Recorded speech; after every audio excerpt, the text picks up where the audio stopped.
Shalom sejahtera dalam nama Yesus Kristus. Shalom. Hari ini kita akan lihat satu Raja-Raja 12 ayat 32 sampai bab 13 ayat 6. Satu Raja-Raja 12 ayat 32 hingga bab 13 ayat 6. Mari menggalakkan kamu untuk membuka Alkitab dan baca. Kita akan nak lihat Tuhan mengutuk ibadat di Bethel. Mengapa Tuhan mengutuk ibadat? Mengapa Tuhan mengutuk ibadat di Bethel? Jawapan di ayat 32. Raja Hiram juga memulakan satu perayaan agama pada hari ke-15, bulan ke-8. Seperti perayaan di Yehuda. Di atas mazbah di Bethel, baginda mempersembahkan korban kepada patung-patung lembu emas yang telah dibuatnya. Saya akan ulang. Di atas mazbah di Bethel, baginda mempersembahkan korban kepada patung-patung lembu emas yang telah dibuatnya. Melalui perbuatan ini dia telah melanggar hukum Allah. Apakah hukum Allah? Tentang patung, tentang dewa-dewa yang lain. Tolong buka ke Keluaran 20 ayat 2. Akulah Tuhan, Allah kamu yang membawa kamu keluar dari Mesir, tempat kamu dijadikan hamba. Ini Tuhan telah memberi tahu kepada umat Israel, bukan lembu jantan atau mana-mana satu dewa yang lain. Dia telah memberitahu dengan terang, dia yang telah membawa umat Israel keluar dari Mesir. Dia yang telah membebaskan mereka daripada hamba abdi kepada orang Mesir. Ayat 3. Jangan sembah Tuhan-Tuhan lain, sembahlah aku sahaja. Dia telah memberitahu, kamu tak boleh menyembah, kamu tak boleh sembah Tuhan-Tuhan yang lain. Di dunia ini ada banyak Tuhan-Tuhan, dewa-dewa. Mungkin kita tak boleh kira berapa banyak dewa-dewa. Tapi Tuhan telah memberitahu kepada orang-orang Israel, mereka tak boleh menyembah Tuhan-Tuhan yang lain. Dan dia telah memberitahu mereka tak boleh menyembah Tuhan-Tuhan yang lain. Ayat yang keempat. Jangan buat patung bagi diri kamu, patung yang menyerupai apa-apapun yang ada di langit, di bumi atau di dalam air di bawah bumi. Jangan sujud atau sembah kepada patung apapun, kerana akulah Tuhan, Allah kamu, dan aku tidak mau disamakan dengan apa-apapun. Dia kata dia tak suka disamakan dengan mana-mana satu dewa.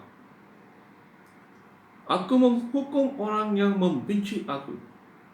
Aku juga menghukum keturunan mereka sehingga generasi ketiga dan keempat. Ini ya hukum Allah. Kamu ini ya tak boleh membuat patung, dan kamu tak boleh menyembah, kamu tak boleh sujud di hadapan mana-mana satu patung. Dan Raja Hiram dia pun tahu hukum Allah, tapi dia telah mengambil keputusan untuk melanggar hukum Allah. Mengapa dia telah membuat patung lembu jantan?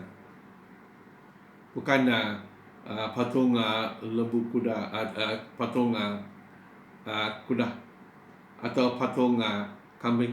Mengapa dia telah buat patung lembu jantan? Tolong buka ke 1 Raja-Raja 12. Apabila Yerobeam anak Nebat mendengar berita itu, dia berangkat dari Mesir. Dahulu Yerobeam telah pergi ke Mesir kerana dia melarikan diri daripada Raja Salomo. Yerobeam adalah seorang pegawai, ya. Sebelum dia telah menjadi raja, sebelum dia dilantik sebagai raja, dia adalah seorang pegawai di istana Raja Salomo.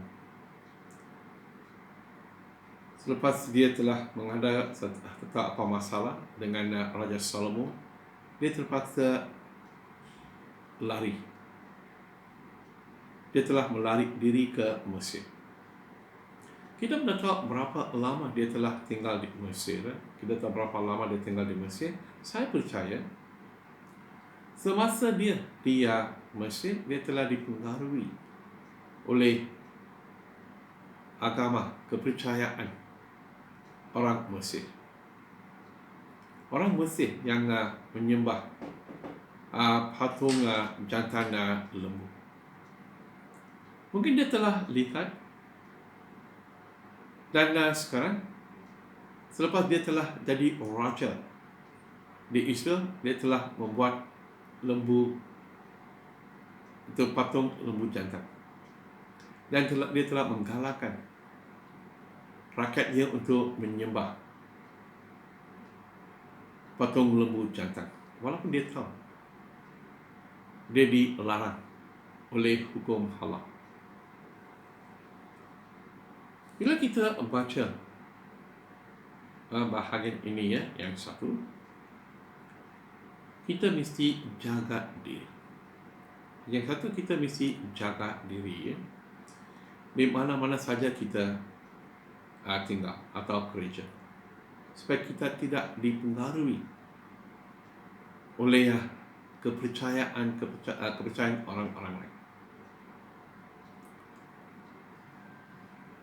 Di Sabah Sarawak memang dulu okeylah.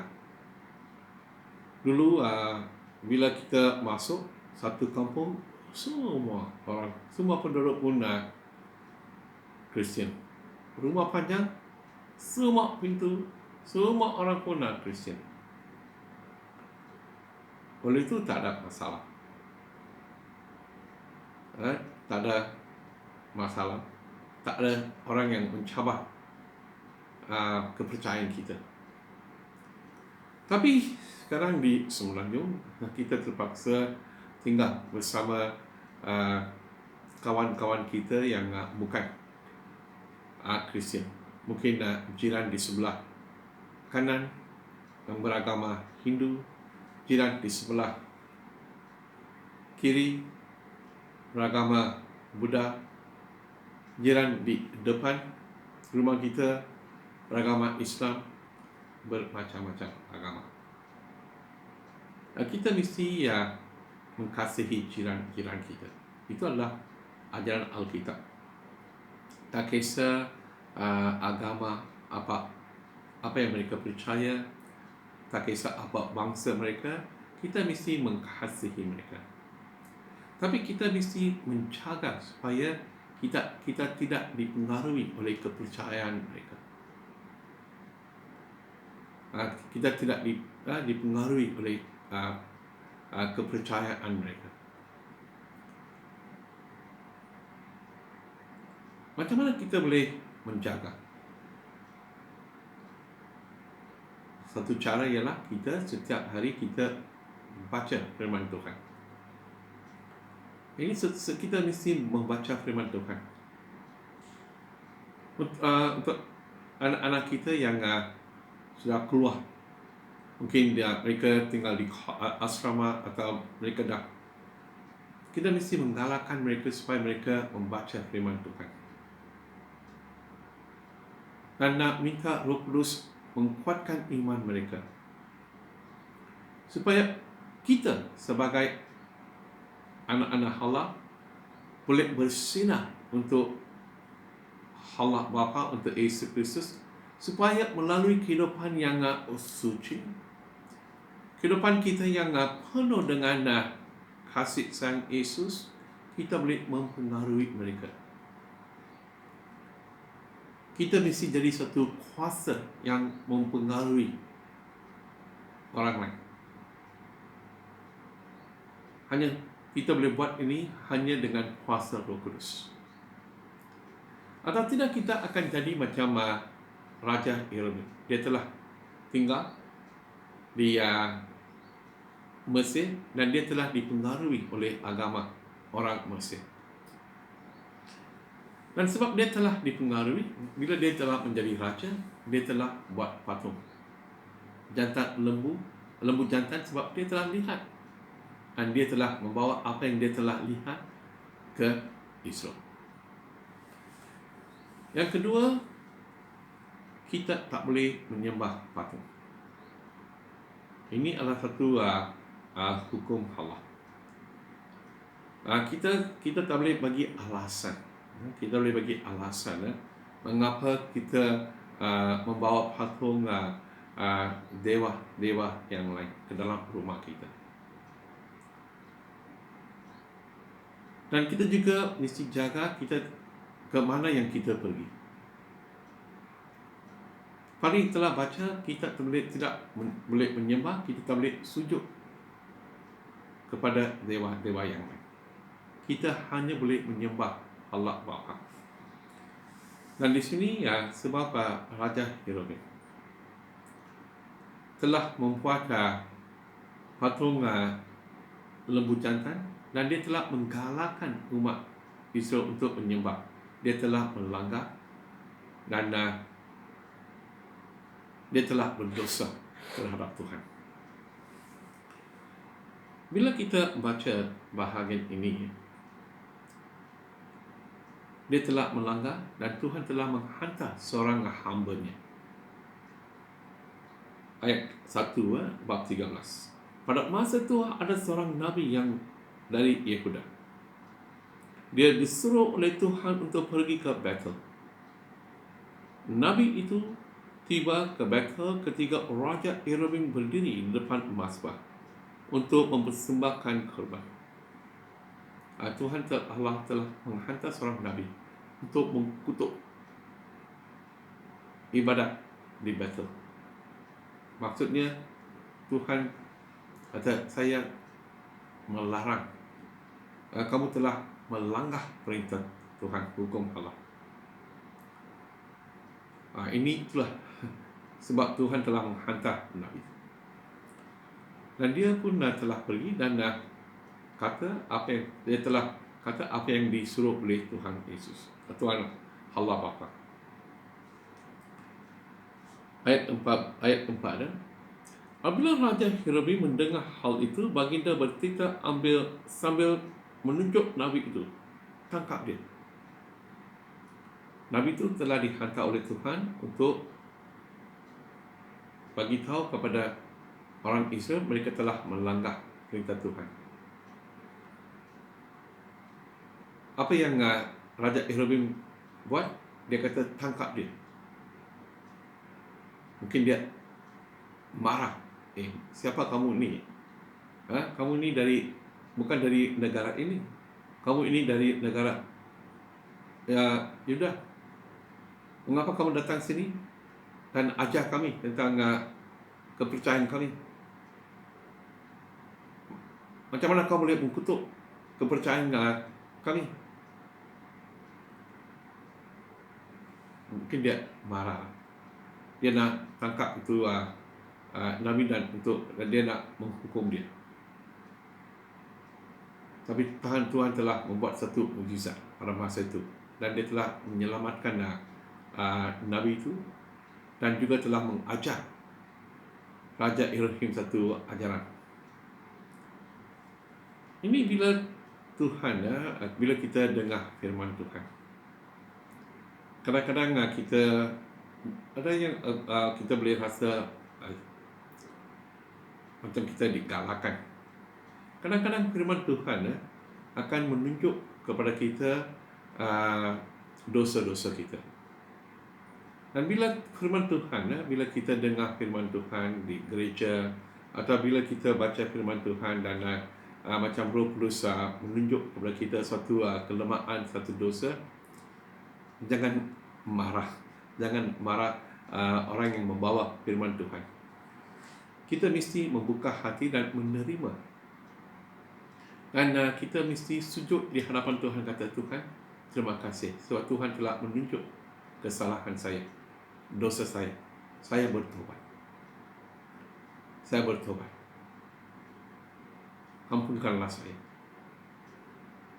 Di sini ya, dua. Satu, kita mesti menjaga supaya kita tidak dipengaruhi oleh kepercayaan orang lain. Kita mesti menghormat kepercayaan orang lain. Tapi kita mesti jaga supaya kita tidak dipengaruhi oleh kepercayaan orang lain. Kita hanya boleh buat kalau kita kuat dalam iman kita sendiri. Itu yang Faris selalu kata, baca firman Tuhan, datanglah untuk sel, datanglah ke gereja, supaya kita boleh menguatkan satu sama lain. Dan sebab kita adalah satu keluarga dalam Yesus. Yang kedua, bila Tuhan mengajar kita sesuatu, bila Tuhan kata, tukarlah cara hidup kamu, kita mesti bersedia untuk tukar, berubah, dan minta maaf daripada Tuhan, dan juga minta kekuatan dari Roh Kudus supaya kita boleh hidup satu kehidupan mengikut firman Tuhan. Baru kita boleh hidup kehidupan yang sempurna yang telah dibawa oleh Yesus untuk kita. Tuhan nak memberkati kita. Kalau kita nak menerima berkat Tuhan, kita mesti bersetia kepada Tuhan Allah Bapa, kepada Tuhan Yesus Kristus. Jangan sembah, jangan sujud kepada patung, malah tak kisah malah itu patung. Dan selalu bersiap sedia untuk bertobat. Kalau bila Tuhan Yesus menunjuk kepada kita suatu dosa, mungkin kita pun dah tahu. Bila kita dengar firman Tuhan, Tuhan akan memberitahu. Kita mesti bersedia untuk bertobat. Jangan jadi marah seperti Raja Herodes. Tuhan memberkati kamu. Dalam nama Bapa, Anak dan Roh Kudus. Amin.